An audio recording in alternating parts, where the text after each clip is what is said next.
On the humanities and social sciences as careers. We're going to be focusing on both the careers thereof and also the conditions of and possibilities of and modalities of getting a graduate degree in these fields as well. I'm John Boyer. We're joined today by Elaine Hadley, who's a former chair of the Department of English and professor of English at the University of Chicago and a professor in the college, by Howard Males, who's the chief executive officer of Research Pro, who has a master's and a PhD from the University of Chicago, and then by Alan Sanderson, who's a senior lecturer in the Department of Economics in the college. So we basically have two academics, Elaine and Alan, and one academic practitioner, if I could say, to put it that way, Howard, who are going to be giving different perspectives on how they see the world now and perhaps how they see the world going forward for people of your generation who might be interested in getting a graduate degree in the humanities or social sciences and then having a career in those fields. Each panelist is going to speak for about 10 minutes, and then I'll have some concluding remarks, and then we'll open it up for questions. So let me begin by asking Alan Sanderson to give a kind of overview of the whole situation in graduate education, particularly on the doctoral level. Thank you, John. This is billed as graduate study in humanities and social sciences, but in many respects, it's humanities and social sciences and economics. Not just because I'm from the economics department and march to a different drummer, but economics marches to a different drummer with regard to social sciences and humanities.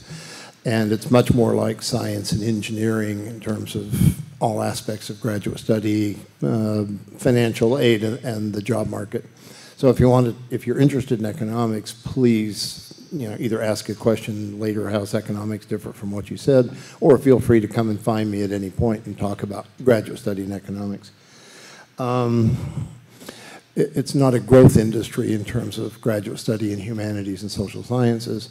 On the other hand, you might take some solace from the fact that that since 2010, applications to law school have dropped by 37%. So those who are planning on going to law school are facing a much different climate than they've had for a number of years.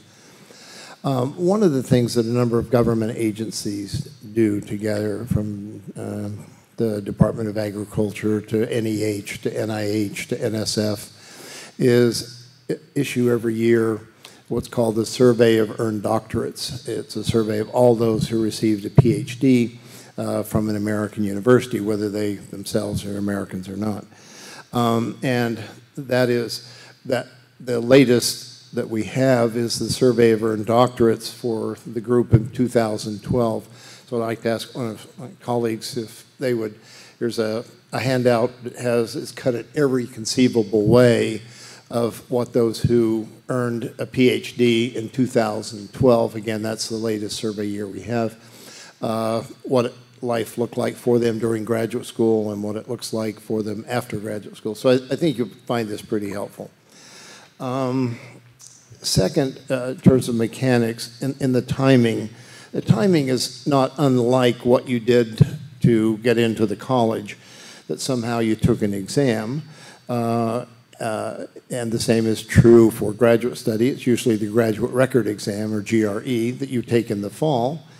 Then in late December, early January, applications are due to the graduate program of your choice. In January and February, the graduate departments will read through those applications, rank the candidates in terms of admitted and not to be admitted, and financial aid decisions. And usually letters, now emails, are sent out early to mid-March about congratulations or we're very sorry, that time schedule. And then On April 15th, the Internal Revenue Service, for those of you who have employment, remember that's the date your taxes have to be paid. April 15th is also the date you have to let graduate schools know whether you're coming or you're not coming. Come midnight on April 15th, you will be holding admission, accepting admission to one institution. The probability of your being admitted to a graduate program varies enormously by the program. So a one-size-fits-all doesn't really apply in this case. If you want a PhD, and that's your ultimate objective, don't check the box that says MA if you don't have to. Maybe it is different in English here.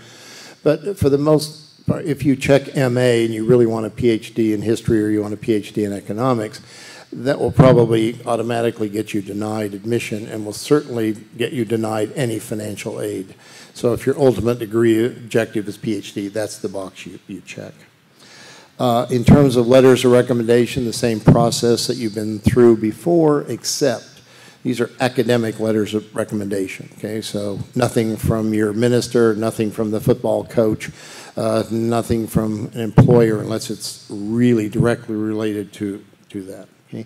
It could be if it's a summer internship or something you had, Federal Reserve Bank, but other than that, no, they're academic letters. Generally in the fall, that's when the letters are sent in. More and more, they're now being sent in online. It's not required, but personal factor with me is because I write a lot of letters.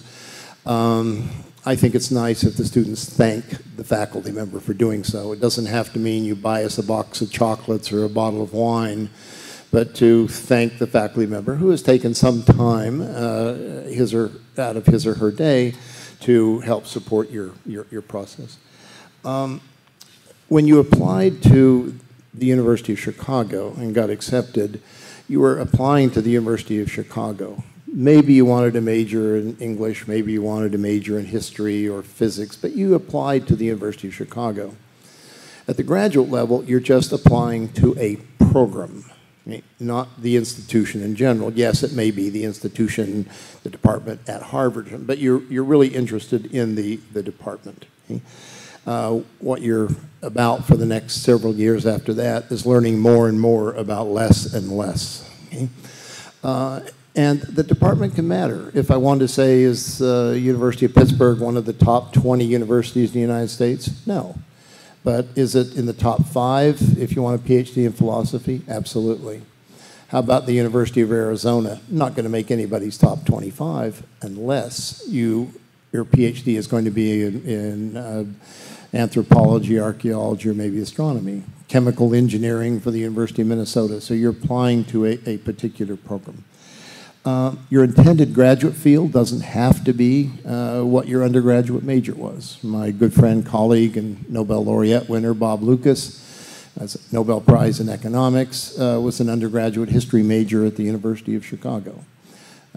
Mike Spence, a colleague of mine from earlier, another institution, Mike was an undergraduate philosophy major, has a PhD in economics and a Nobel Prize.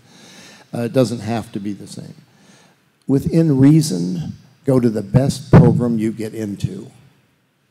Within reason. And the other is don't go anywhere where they don't give you financial aid. The financial aid at the undergraduate level is based on financial need for the most part. What is yours or your family's economic circumstances. At the graduate level, it's mostly merit-based.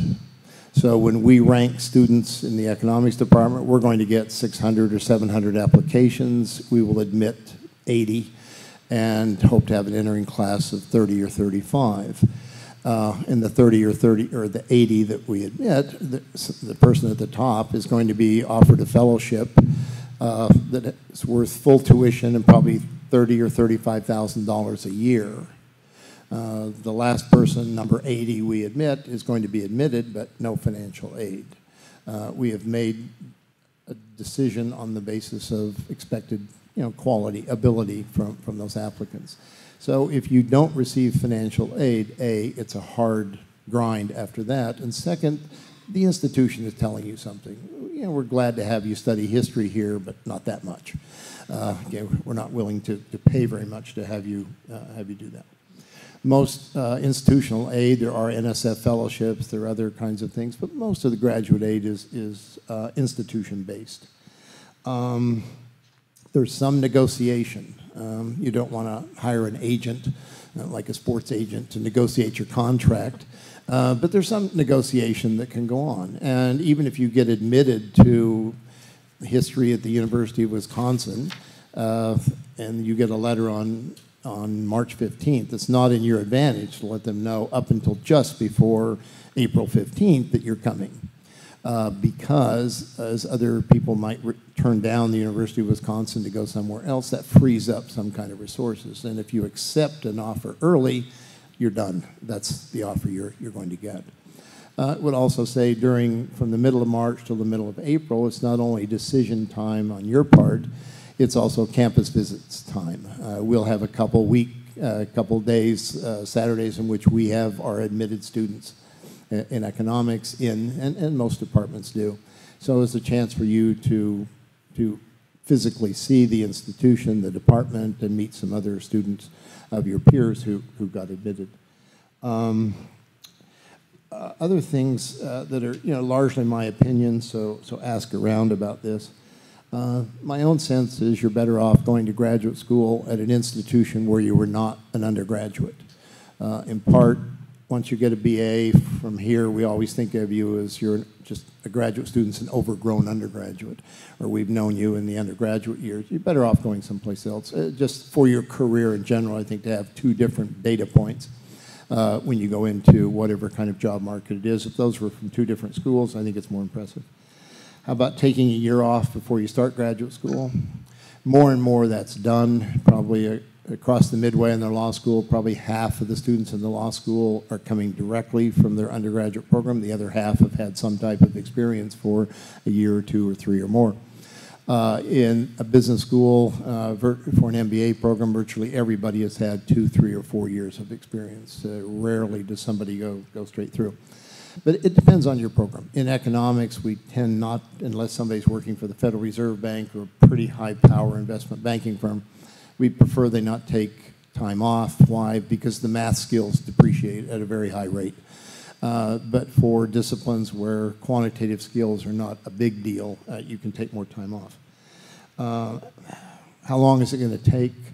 How much money will you earn when you get out? What do you do? Varies enormously by field. And this book can give you some information about those kinds of things. Applying to programs abroad, again, I think it depends on the discipline. Certainly in philosophy, there are a lot of fabulous PhD programs in philosophy elsewhere outside the United States, maybe the best ones or some of the best, and European or Asian universities. But by and large, the leading universities in the world are in the United States. And going abroad, it probably puts you a tad at a disadvantage along the way. And secondly, when you come back into the United States for job markets, you're probably at a disadvantage trying to recruit something 3,000 miles away instead of 300. Okay? So that's all I have. Be glad to take questions and answers later. And again, if I can help you in any way between now and April 15th, the consulting rate is 0. So please feel free to come find me and talk about your strategies and other things to think about, again, anytime between now and then, and the following year the year after that. So, thank you. Okay, thank you, Alan. I'd like to ask Elaine Hadley to give us her comments.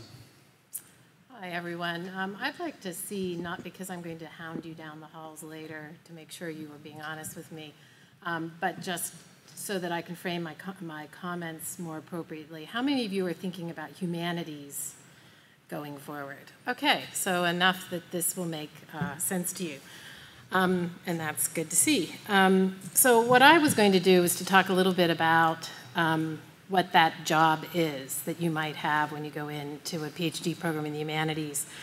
And many undergrads, when they're thinking about the appeal of a PhD in a humanities subject, are thinking, I love to think, I love to write, or I at least can do the writing, and I love to read. And all those things are important and essential and foundational to being an appropriate persona going on to a PhD, but they are one part of the whole. For most jobs that you're going to get in the academy, in the humanities, the most significant thing you're going to be doing is teaching. And many of you will think, oh, well, all academics teach, but it is in fact the case that humanities teachers and social studies teachers, in some of the more classical categories like history, for instance, a good portion of their academic life is as teachers. So if you think that the thing that really gets your bells ringing is spending quiet time in the library going through archives, you need to understand that there's a vast part of your day-to-day life in which you're going to be in front of people, not books, and people who you need to communicate with, and who are not silent like books. And that it's important to try, as you think about going forward with this lifestyle, whether your temperament is suited and has a love of the classroom setting. And also, I say this to my students all the time, loves the age group that you're going to be teaching. So I have a friend who teaches middle school, and I cannot imagine spending day in and day out with a bunch of 12 and 13-year-old kids. I loved my kids when they were that age, but I'm glad now that we're past that stage.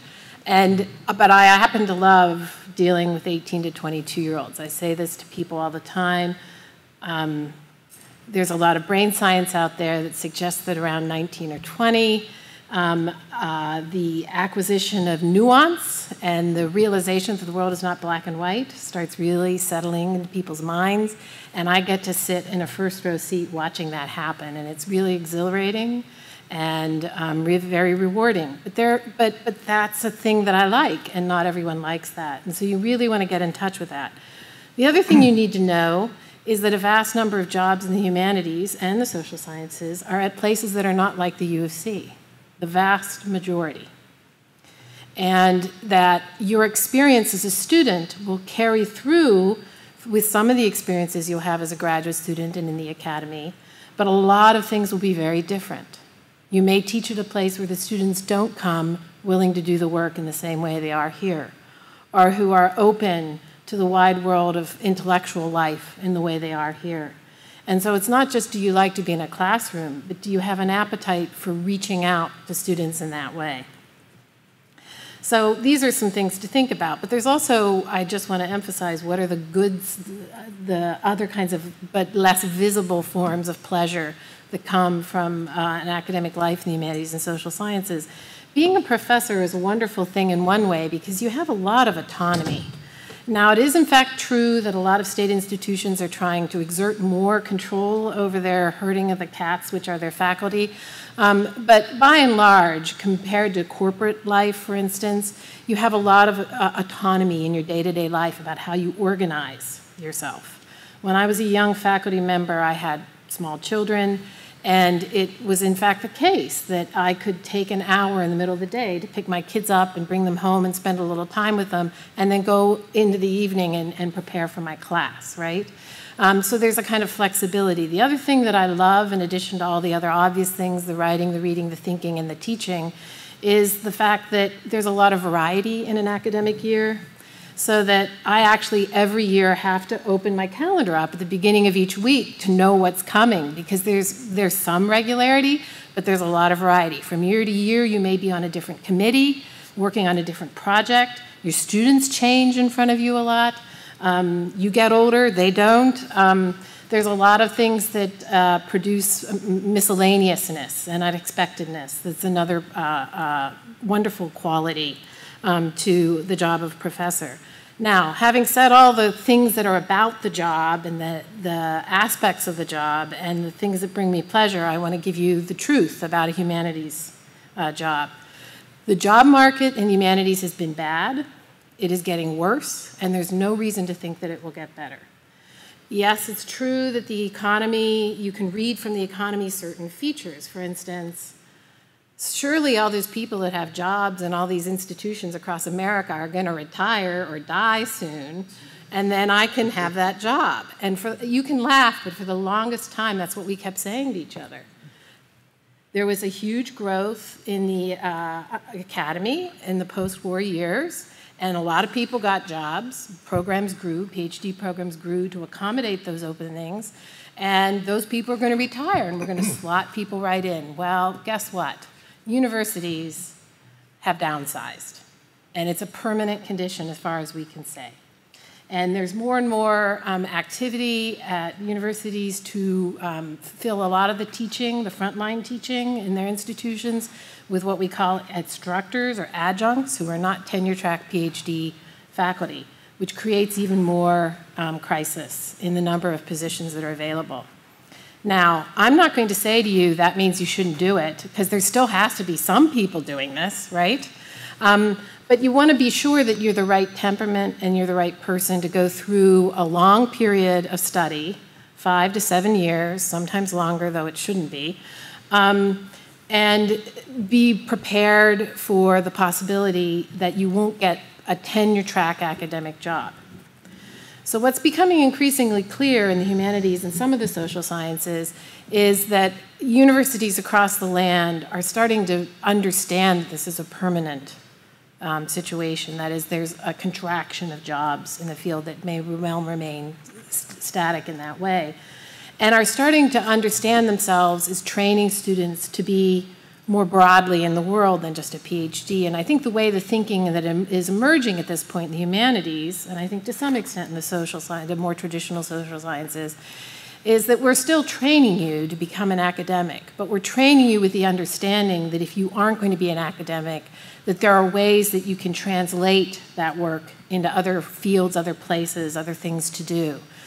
So what I wanted to say to you is one of the things you want to think about is if you can be the person who dedicates 5 to 7 years of your life to a sense that you would like to be an academic and teach at the professorial level, but that you're capacious enough in your imagination, even tempered enough in your ego structure, et cetera, and also financial concerns, that you could ride the wave if, in fact, a job doesn't come along. And one of the things I wanted to just slightly modify for those in humanities from what you were saying, which was excellent and coherent across the humanities in most ways, is the question about whether you should go to the very best graduate program in the land. In humanities, that's a little bit more complicated. That is to say that there's what we call a lot of parallel hiring that goes on in humanities. So that what you'll find is people who go to the top tier, as according to the Carnegie classifications, in the PhD world, will have higher likelihood of getting those kind of jobs out there. So someone who goes to Harvard or Yale or UChicago, the top programs, is more likely to get those kinds of jobs. But in fact, people in the mid-tier are often very more likely to get some of the mid-tier jobs than people from the top-tier jobs. And you think, why is that the case? Remember, they're very teaching-intensive, a lot of these careers, and so institutions are looking at you and going, can you teach my students? And if they see a very high-level, very intellectualized, very kind of top-level theoretical mind, they're thinking, can those people relate to my students who are first-generation college students, or students who are working full-time as well as going to school, who are doing double majors or whatever, their sense of what their students are. So this is what happens in that regard. So let me just say, if you get into what might be called like a second-tier institution, but they've given you full funding, because I totally agree with you, do not especially go into the humanities without any funding. Insane, just that's flat. Because you'll just be in debt. You'll be another one of these people that's in debt when you're 50, still paying off student loans. But if you get a good package, because such exist in these less, quote, highly ranked PhD programs, what you need to do is to look at their placement record. Because some of the placements, like Indiana University Bloomington, they have a very good placement record for their PhD program. It's not right now in the top 10, it's in the top 20, but they actually place people better than a lot of the schools in the top 10. But they place them in a different set of institutions. So that's what you need to focus on, is whether you get money and what the placement record of the particular place is that you get money from. And that's also true in economics. Good. We do a good job of placing our students at the best institutions, but we don't do as good a job the next level down because they sort of don't trust us. So they trust our students. So the other thing I wanted to say very quickly about PhD study across the board, not just in the humanities, is it's long, right, compared to a law degree or a business school degree or just going out and starting a career after undergraduate school. And many people think that the people who are most successful in these PhD programs are the smartest people. And I'm not going to suggest that, no, that's not true, that actually the less able people do better in the programs. But it's not just sheer smarts in the field. There are two key ingredients to one's temperament that need to be in place for people to finish a PhD and go out. And one of them is persistence. If you're not someone who sticks to things, by and large, and you don't see it happening anytime soon, graduate school becomes a quagmire for you. You're in it forever, and it's not helping you move on with your life.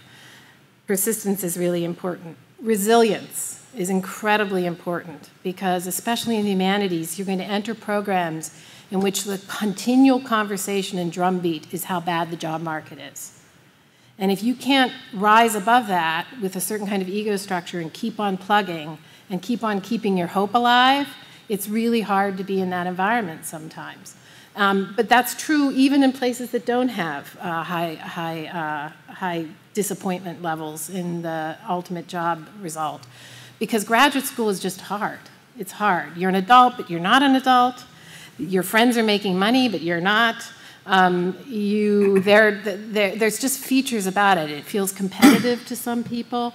Graduate school can be hard. So the more resilient and persistent you are, the better off you are in a graduate program.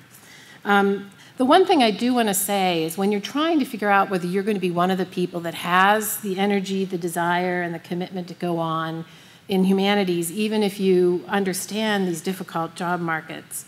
The one thing I want to say that can carry with you is that now more than ever, when the conversation in our country in particular, but more broadly, has moved away from the humanities, and there's a lack of respect in many quarters for what humanistic thought does, it is actually kind of exciting to be part of a group that's trying to keep it going. There's a sort of advocacy, sort of frontline feeling that a lot of us have right now that wasn't there 25 years ago when I was a graduate student because it was just assumed it would always be around. Now when you teach, now when you see the public, you have to really make a case for yourself. And actually that's not a bad thing. It's put a lot of energy and excitement back into the field. There's peril, there's risk, but there's a lot of rewards as well related to that. So I have a few concrete things that I want to suggest to those of you who are interested in going forward in the humanities. When you make an application, the letters that you get are important. And I know that it's hard sometimes at the University of Chicago to develop relationships with your faculty, and many of the people in our English department will often develop the best relationships they have with our wonderful graduate students. That's fine, but they have less ability to make a mark in their letters for graduate school. So you need to take classes with tenure-track professors. And if you haven't been figuring out who those people are, you probably should at this point if you think you're going to go into graduate school, and show up at their office hours. You may think, given some of the faculty that you've had contact with, that when they say come to my office hours, they really don't want to be bothered. Well, first of all, they're required to have office hours, so they have to be there. But a lot of faculty actually would rather you come to their office hours than them just sitting looking out a window.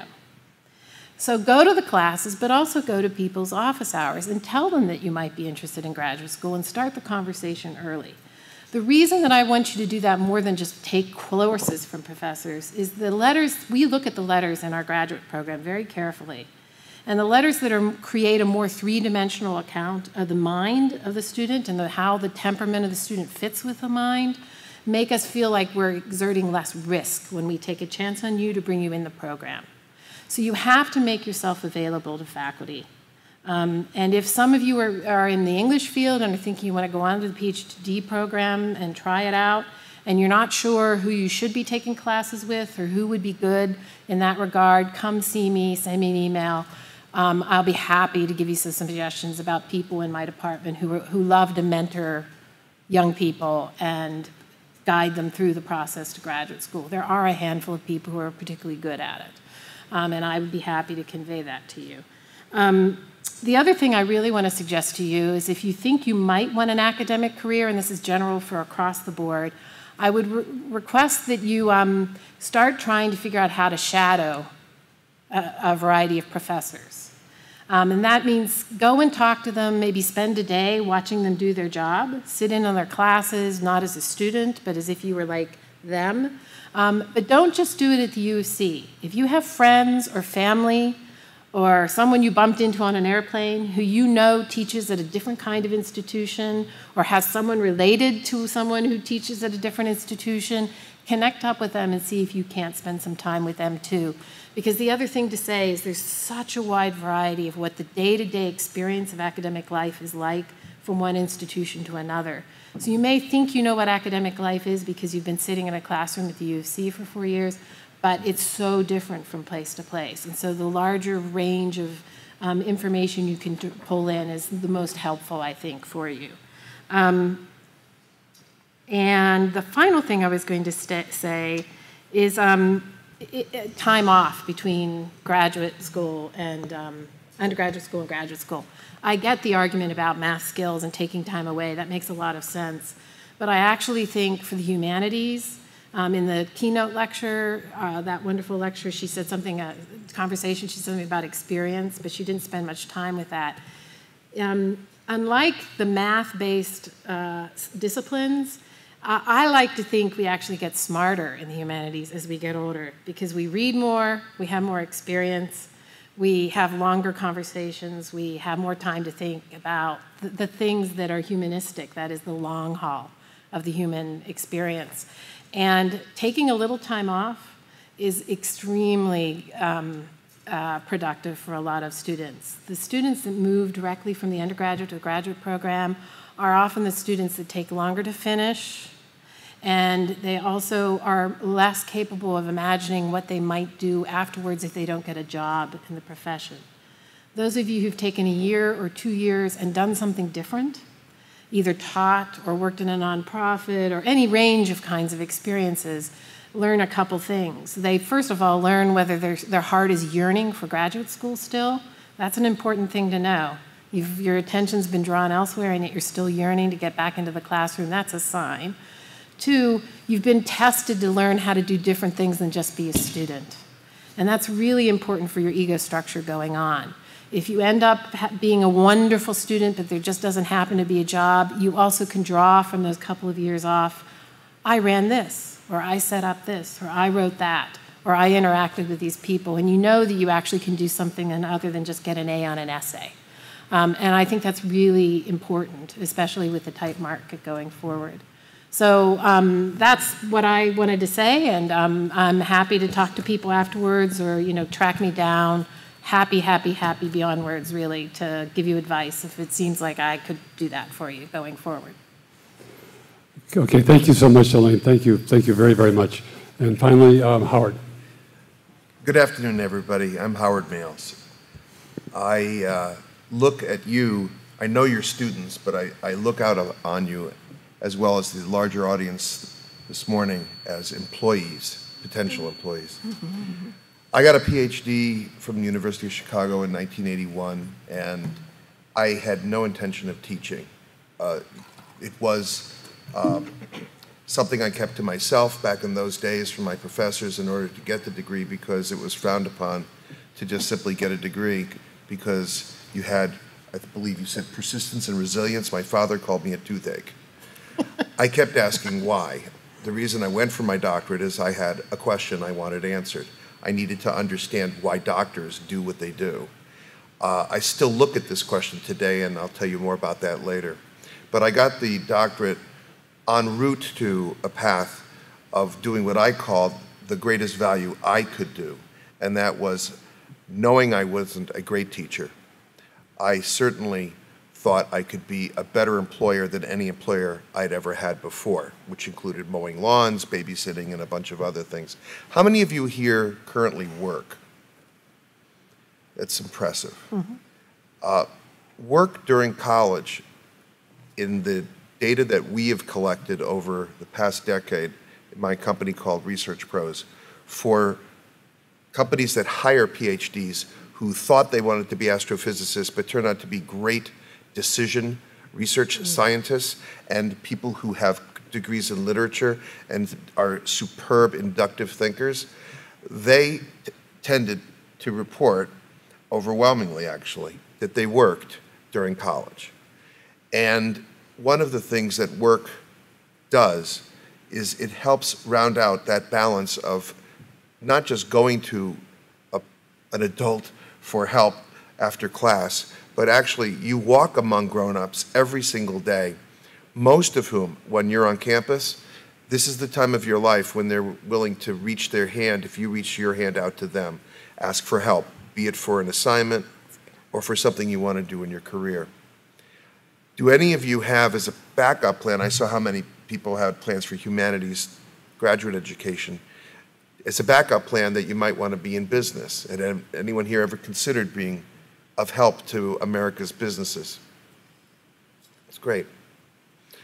I didn't know how to help a business at all. I knew how to mow a lawn, and I knew how to play in a band, and I was always an entrepreneur before that was a word. There were no 1871s that nurtured innovation, and yet in 1985, I had an idea. Actually, I had it in '84. For the prior 3 years, I had been employing University of Chicago students when I was a consultant after I graduated. I did it because they couldn't find jobs. But that was why they took the job. Why they ended up going into business and succeeding was because they had experience dealing with not so much me, but with other people in other environments that they'd never been in. Just as graduate school may be different at another school than your undergraduate experience, work is a whole different ballgame, even off campus and outside of the academy. Bosses can be difficult, they can be wonderful. There are environments where you can have scooters, and there are environments where they'll take your scooter away real quickly. It really is important for you to realize that the element of being an employee, of being a worker, is going to be present at the end of a PhD or at the end of your BA. Something has to happen next. So I started thinking about this in 1984, and in 1985 I started a company which essentially did what a lot of companies do today, but I think we invented the business. I began by hiring only PhDs and MBAs from the University of Chicago and Northwestern to provide them with part-time work downtown, because I thought business people with only MBAs didn't understand, especially didn't get U of C PhDs and MAs. Over the years, one of my hires, who happened to be an undergraduate econ student, convinced me that there were leadership qualities present in the students. I wasn't aware that U of C kids as undergrads, because when you're a graduate student and living in the shoreland as I did, we didn't think of undergraduates as anything other than noisy. You made a lot of noise, and we were trying to write. But eventually, when I came on the side of having my doctorate and looking at what I could do for companies, I couldn't do it alone. I needed what U of C had, and I needed what U of C had beyond just simply people employing them when they were PhDs, who wanted exposure to business, wanted to see what it was like, if but just to decide that we were going to commit to a career in the academy. So we began with PhDs and MAs mostly, and over time, convinced by this one undergraduate who was a full-time employee, I began hiring econ students. They were mostly initially Phi Delts. Apparently, I didn't know there was a Phi Delt on campus, but they were extraordinary. They were hard workers. They loved working for the clients that we had.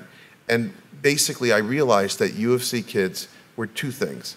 They were knowledge workers, and you were being trained to be inductive thinkers, even though you haven't a clue what that difference is between that training and people who don't have that training. But you'll get a clue when you start dealing with other people outside of U of C. Your ability to take, for example, a narrative, and I'll give you a very practical life example of what people from U of C, including undergraduates, do. Social science and humanities all can understand the value of a good narrative. The problem that we had, and I guess my question was real simple. How do doctors learn?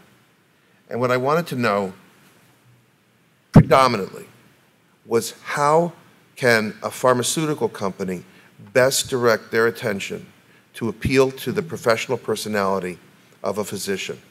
So you start off with the flip side of a question.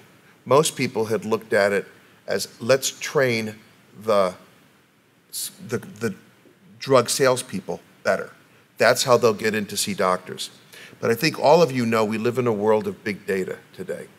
You are tracked all over the place. I Google my pop, who passed away in 1985, and nothing comes up. He left nothing on this earth except me and my brother and my sister. I Google you guys. You're on LinkedIn. You're on, most of you on LinkedIn? Good. You have Facebooks, you tweet, you have lots of social networking, and you're leaving tracks everywhere. So you learned from different sources. The question I had was real simple. The industry had been approaching it in pharmaceuticals that if you're going to get new drugs out, you do it quite simply by pressuring and putting a real effort against getting in to see a doctor. If you could just tell a doctor what your story is, you could make the case. It turns out that I looked at it because someone said at a conference, big one, here in Chicago, I hate our detail people. Those are sales reps. They're all robots. What would a UFC person do? A UFC person would ask the question, do you like Sarah Connor? Do you want to kill all the robots? Or would you rather be Skynet and control them? What would be the answer? What do you think a pharmaceutical company? They want to be Sarah or do they want to be Skynet? Take a guess. They'd rather be Skynet. Because if you could control the circumstances, you could do better. There's no reason to basically knock one doctor off at a time. It's too slow winning each one over. And the way to do that is not to put pressure against training better. That exists in a big industry, but rather examining a question that I think is distinctively UFC and why I use so many undergraduates to help. We began interviewing and taking the life histories of primary care physicians and oncologists. We started looking at everything from age 6 all the way through current. People like the keynote speaker today, everything they did. And we don't care if it's good, happy, fun, sad, whatever. You have to do it a dispassionate way. You'll know how to do this because you read books and you don't smile. You're looking at us like you're very serious. You're probably the most serious generation I've ever met. And the fact of the matter is you can't show a smile. I actually broke set only one time when a trader, a quant, who had a PhD in one of the quantitative sciences, said that what he did when we asked, what are the last 3 gadgets you bought, he mentioned that he built a working paper clock, an entire clock that worked out of paper with no metal, nothing, no spring, and it was designed by some monk. And it was the only time I ever looked, oh my God, that's amazing. But for most part, you basically take the story and you moneyball people. What does that mean? You take your usual sense of how you look at something and you code it. Everyone here has done coding. If not quantitatively, you do it qualitatively. You do it all the time when you go to a restaurant or whether you're looking at a course and taking stock of whether or not you're going to get an A, B, or C. The one thing I will tell you is that your skills are relevant to business.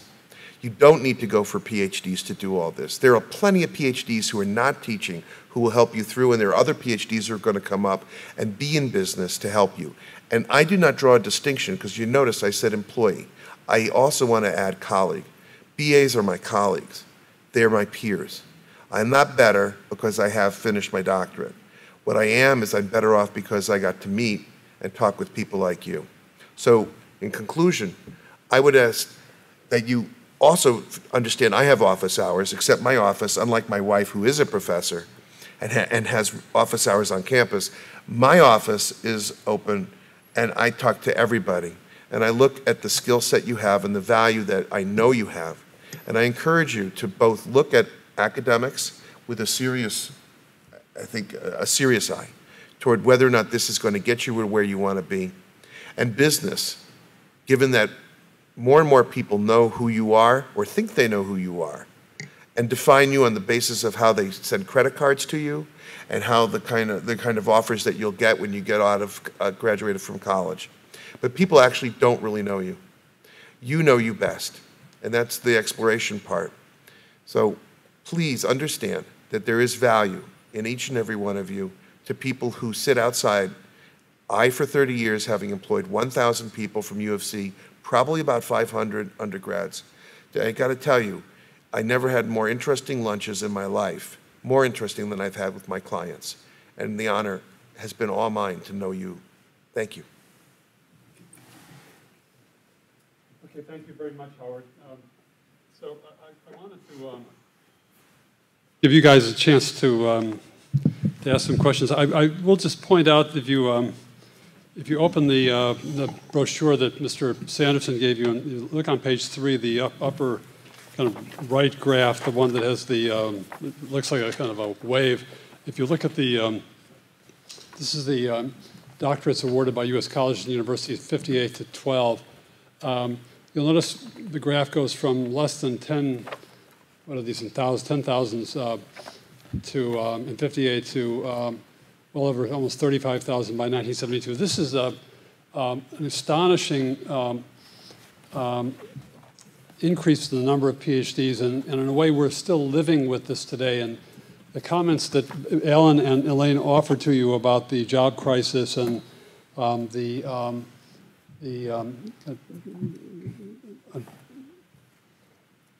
perhaps dismal, that might be too strong a word, but in some fields it is dismal, employment conditions, is that what happens, the United States ramped up enormously at a certain time and increased the production of PhDs threefold, in some fields 4 or 5-fold. And then supply and demand kicked in. And so that there have been a periodic job crises, not just the current one. There was one in the early 80s, there was one in the late 80s and early 90s, there was one around first couple of years after 2000. But I think that Elaine is probably right in her suspicion that this one is a little different because it's not only chronic, but it's likely to be persistent. So that's one thing to keep in mind in terms of deciding on a program of study. On the other hand, Howard's career, it seems to me, reveals the fact that getting a PhD can lead to very fruitful, creative, interesting possibilities, and I assume reasonably compensatory possibilities outside the academy. So if that's something that's interesting to you, you should certainly keep that in mind. I did one more comment, and that is I think that you should be very conscious of the fact that of what your degree is worth as an undergraduate from Chicago. I can't speak to economics, but I do know in the humanistic social sciences, when my colleagues at other universities are reading graduate applications for their PhD programs, if they see a student has come to them from Chicago, so that, BA, BS, University of Chicago, the first thing that's going to happen is you're going to make the first cut. They're not going to throw you in the wastebasket initially. They're going to actually take a look at the application. And secondly, you come with the reputation of the university, as it were, on your shoulders, as a serious place, as a place that doesn't put up with second-rate or mediocrity of any kind. And however imperfect and frail you are, and we're all imperfect and frail, in the eyes of the beholders out there, you come from one of the very best and very, very best universities, best colleges in the United States. That's an asset that you should not discount, even if your GPA is not like 4.0 and something like that. Especially if you're willing to, as Elaine suggested, apply to a range of institutions, Not everybody's going to get into Stanford and economics. Not everybody's going to get into Yale and history with a full fellowship. But there are, I would say, at least in both of those fields, 25, 30 institutions that would give you a very fine education on the doctoral level. And so you should be flexible, knowing that the Chicago degree is actually going to get you a very serious hearing. It's not going to get you in, but it's going to get you a serious hearing in your application process. Okay, so with that, there's time for questions. So who would like to ask a question? So just maybe stand up and speak loudly and clearly. John, let me just say and there are some graduates of Economics 198 in the room, a few. The economic term is signaling. Is what? signaling. Okay, signaling. And yes, the University of Chicago BA sends a very strong signal to employers or graduate programs. Okay, questions? Well, this is the tricky thing. When you get a PhD in one of the traditional social sciences, but really in any of the social sciences and the humanities, the job market is one of the most, the academic job market is one of the most conventional job markets there is. So in other words, there's job listings for PhDs that come from very traditional, conventional places. 19th century British literature, early American literature. Even the new fields kind of ossify very quickly, media studies. So if you go into a PhD program and do what we might call a kind of funky synthetic thing, which of course matches the kind of thinking that we all want in the world and which the world benefits from, and which a lot of scholarship, once faculty get into jobs in the academy, do. So my scholarship, for instance, is very much in the intersection between political theory and history and literature. The job market in my field is very conventional. So if you do something a little too funky on the page, it can do a disservice to that job market. On the other hand, it might actually benefit you as you go out in the non-academic market. And so this is one of the dilemmas that all these disciplines are having to deal with. We have to rethink ourselves, I think, and I think a lot of change is going to come. But for your particular instance, you can't wait for the glacial changes that happen in the academy. I would say that you want your credential to look legible to the academic world, but your work, right, the classes you take, the thinking you do, can be more cross-disciplinary. And that's sort of like making sure that you kind of balance the two domains, if that makes any sense. I think it would be risky to sort of like do some kind of program that generates a degree that doesn't fit the categories that the disciplines consider legible. I think that's risky. But I think you can do work under those categories that can be very interdisciplinary, and which, if at the end you're going to transition into a different kind of career, you can draw from and show as versions of expertise by classwork or intellectual commitments that you can speak to in an interview, if that's helpful at all. It's a tricky thing. Yeah, no, I agree. I wouldn't do it. Get sort of conventional mainline kind of thing, then you can branch out from it. But don't. I also think, in the same sense, joint degree programs are probably a liability, not an asset. Yeah, and I think one other thing is many of the, not all, but many of the kind of newer programs tend to be on the smaller side because they're more experimental. The deans of graduate schools they kind of know what a chemistry department is. They kind of know what a psychology department is. They don't quite know what X or Y is. And the danger in getting into a very small program is that you could be among 1 or 2 or 3 graduate students and not have a cohort. And you don't want to go to a graduate school. I mean, I think our economics department is on the rather largest size in terms of its admissions. But I do think you want to have some frankly, just some friends, some colleagues in graduate school who are your own status and more or less your own age.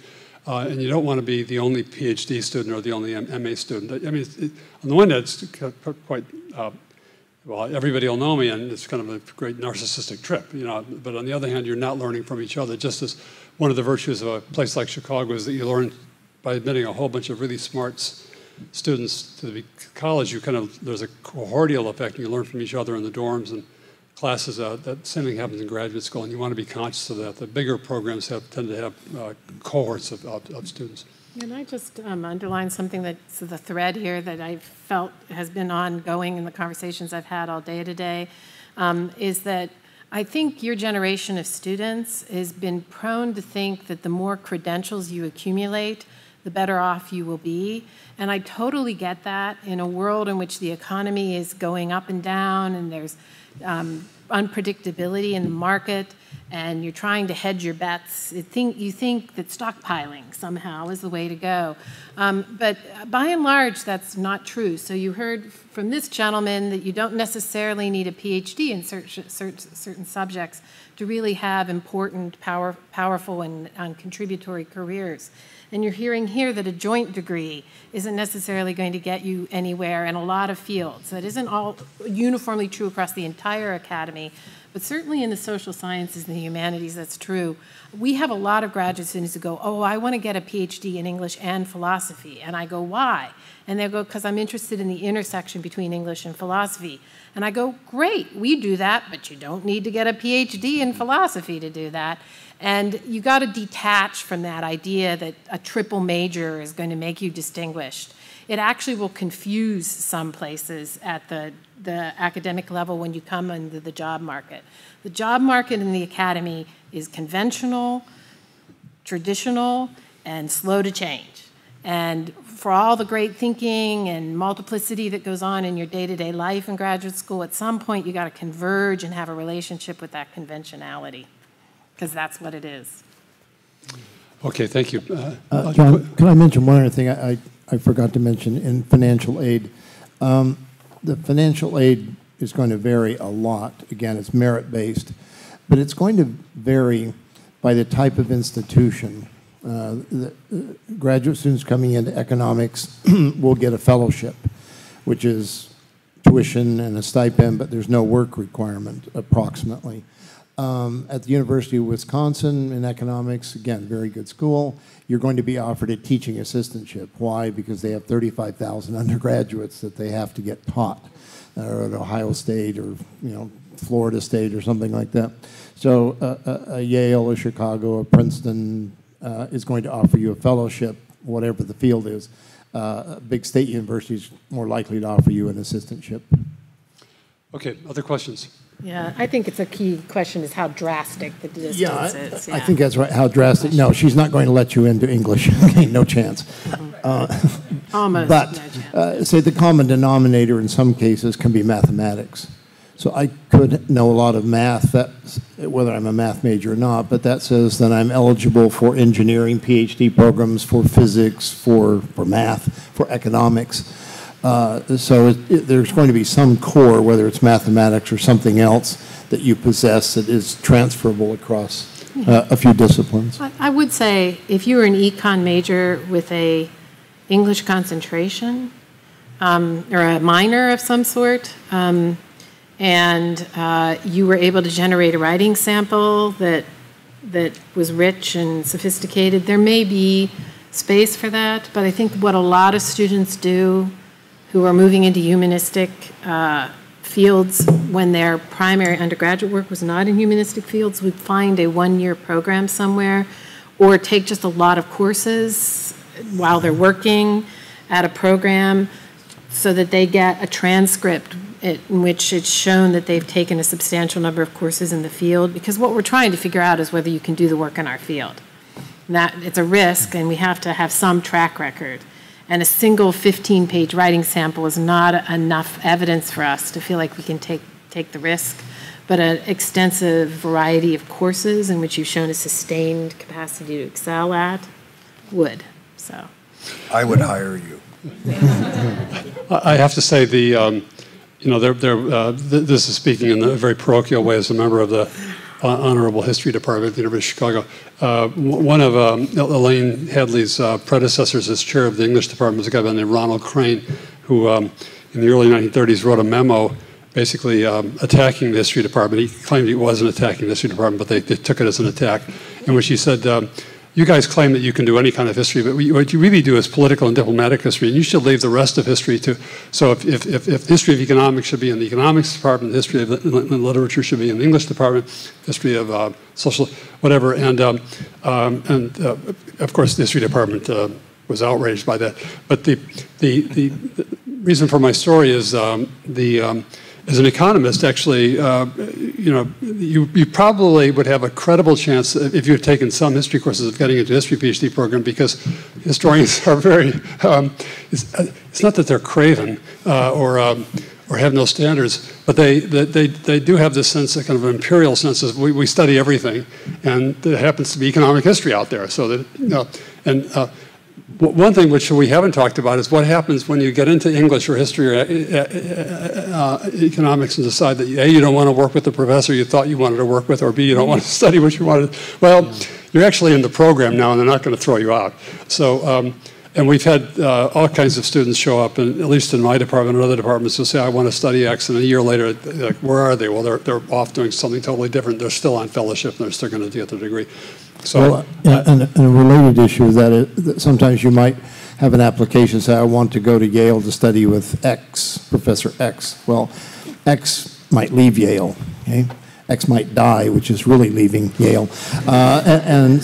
But there are some advantages of being in a larger program so that if somebody does leave, somebody else dies, you're not it's not like there are only 4 faculty members and 5 graduate students in the department. Yeah, and if you don't end up getting along with that person you mentor, you can invisibilize a little bit in a big program, whereas sometimes it's hard if you break off a relationship with someone and they're always the second person down the table. It's awkward. So.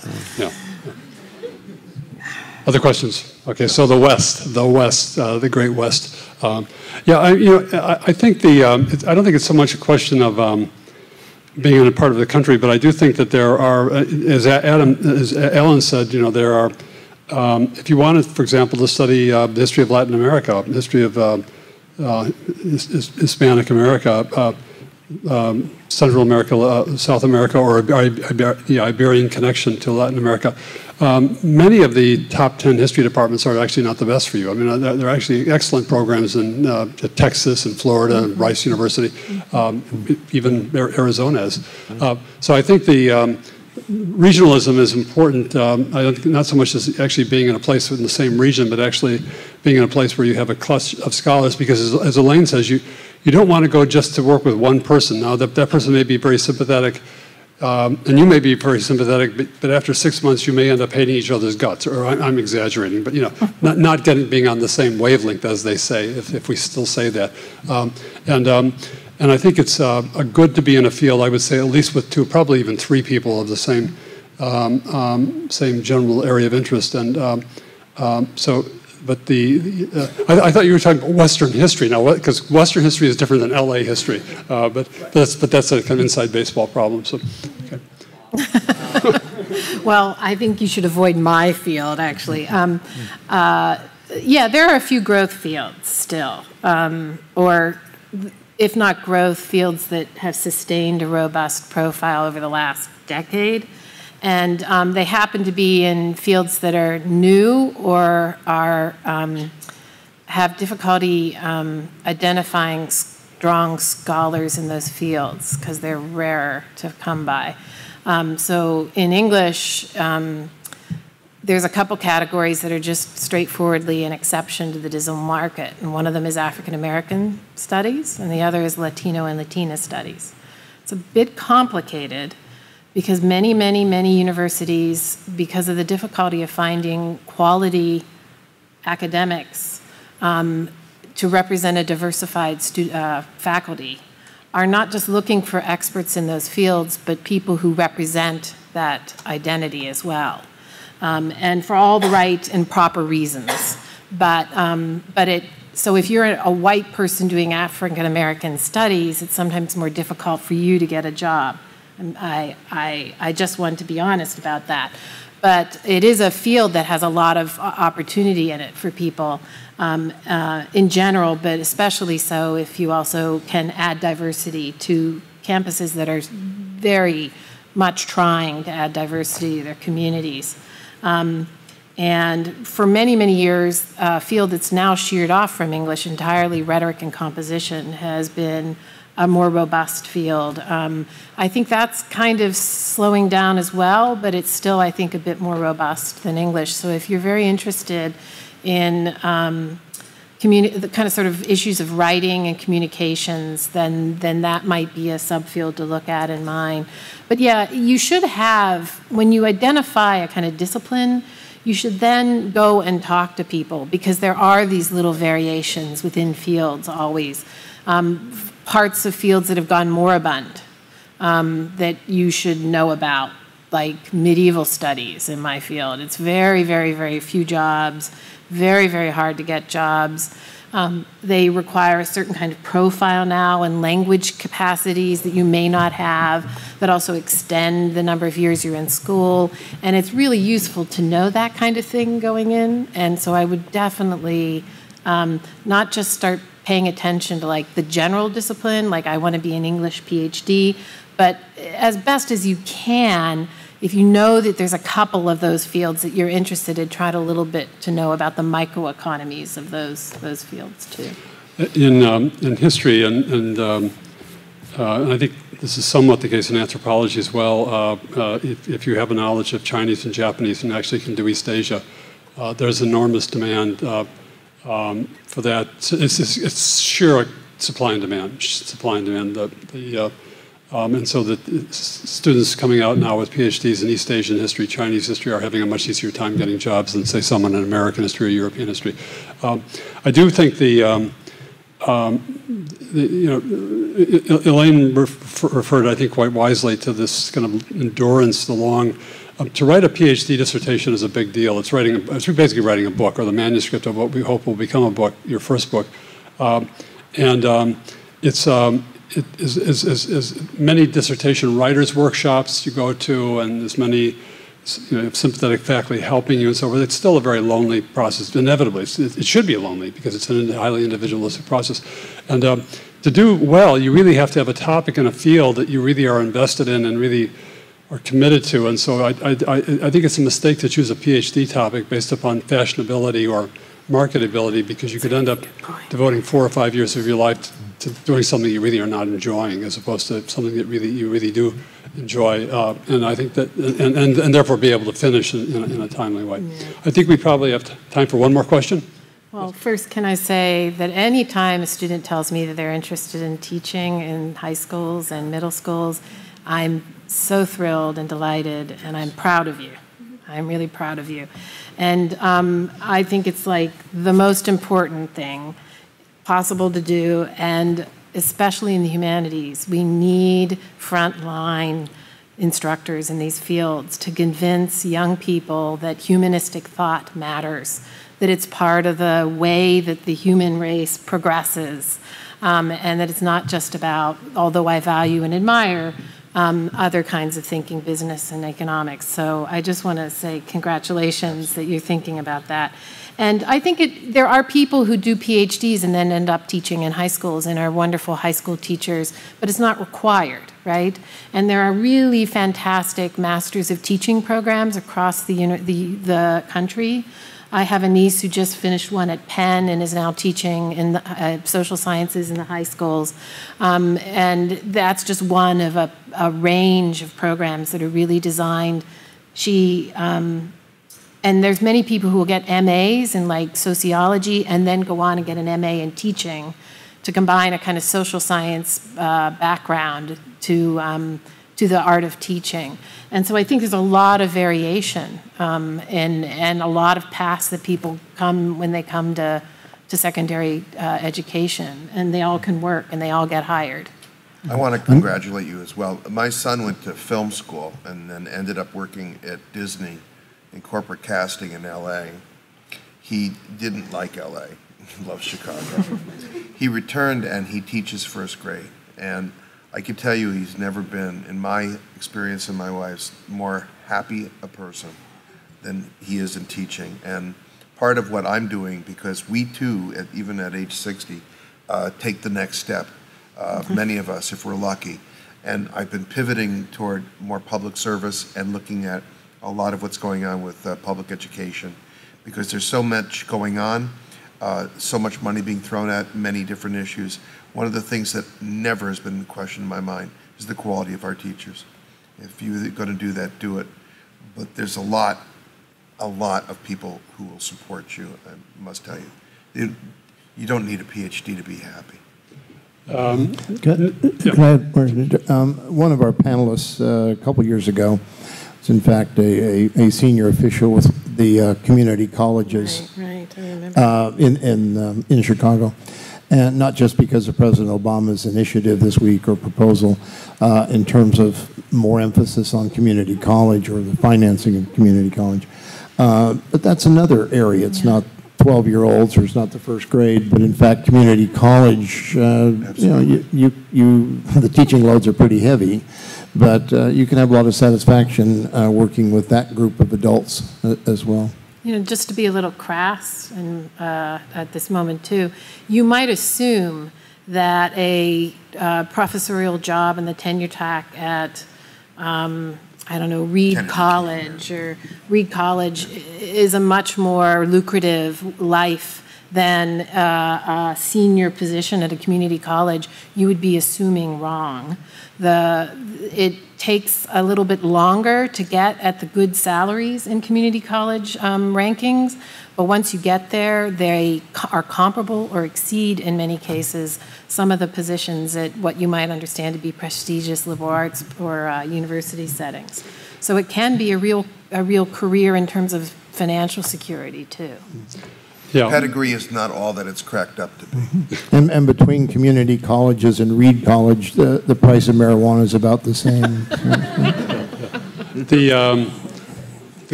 There's also more and more high schools, especially not just the top suburban systems, but even mainline urban systems are requiring master's degrees as essential. So, I mean, if you don't want to get a PhD, that's fine, but you're going to have to get a master's degree at least. And as Elaine said, sometimes too, one of my daughters who teaches French, she has an MAT and a master's degree in French. So, I mean, right. She's done very well for herself.